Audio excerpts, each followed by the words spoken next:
Genesis 42. When Jacob learned that there was grain in Egypt, he said to his sons, "Why do you just keep looking at each other?" He continued, "I have heard that there is grain in Egypt. Go down there and buy some for us, so that we may live and not die." Then 10 of Joseph's brothers went down to buy grain from Egypt. But Jacob did not send Benjamin, Joseph's brother, with the others, because he was afraid that harm might come to him. So Israel's sons were among those who went to buy grain, for there was famine in the land of Canaan also. Now Joseph was the governor of the land, the person who sold grain to all its people. So when Joseph's brothers arrived, they bowed down to him with their faces to the ground. As soon as Joseph saw his brothers, he recognized them, but he pretended to be a stranger and spoke harshly to them. "Where do you come from?" he asked. Although Joseph recognized his brothers, they did not recognize him. Then he remembered his dreams about them and said to them, "You are spies. You have come to see where our land is unprotected." "No, my lord," they answered. "Your servants have come to buy food. We are all the sons of one man. Your servants are honest men, not spies." "No," he said to them. "You have come to see where our land is unprotected."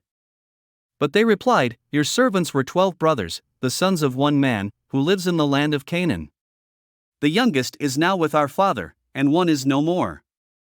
Joseph said to them, "It is just as I told you, you are spies. And this is how you will be tested: as surely as Pharaoh lives, you will not leave this place unless your youngest brother comes here.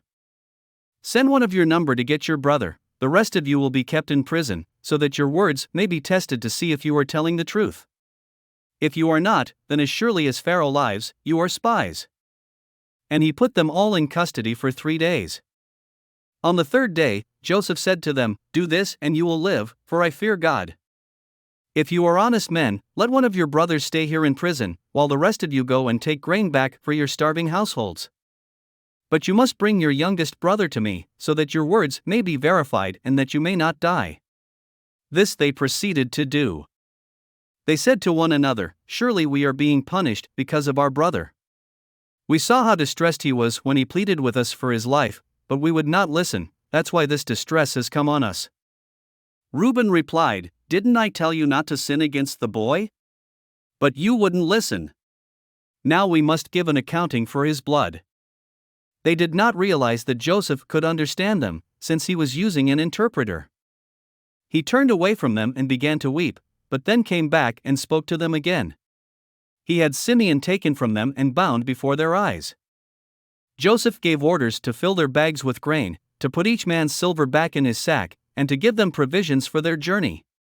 After this was done for them, they loaded their grain on their donkeys and left. At the place where they stopped for the night, one of them opened his sack to get feed for his donkey, and he saw his silver in the mouth of his sack.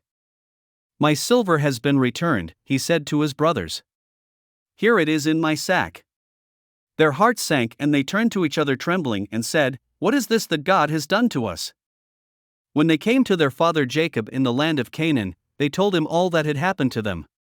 They said, "The man who is lord over the land spoke harshly to us and treated us as though we were spying on the land. But we said to him, 'We are honest men, we are not spies.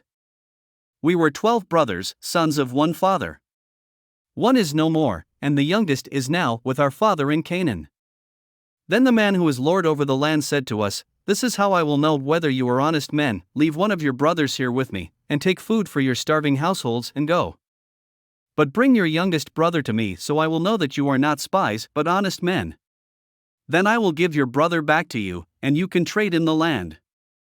As they were emptying their sacks, there in each man's sack was his pouch of silver. When they and their father saw the money pouches, they were frightened. Their father Jacob said to them, 'You have deprived me of my children. Joseph is no more and Simeon is no more, and now you want to take Benjamin. Everything is against me.' Then Reuben said to his father, 'You may put both of my sons to death if I do not bring him back to you. Entrust him to my care, and I will bring him back.' But Jacob said, 'My son will not go down there with you, his brother is dead and he is the only one left. If harm comes to him on the journey you are taking, you will bring my gray head down to the grave in sorrow.'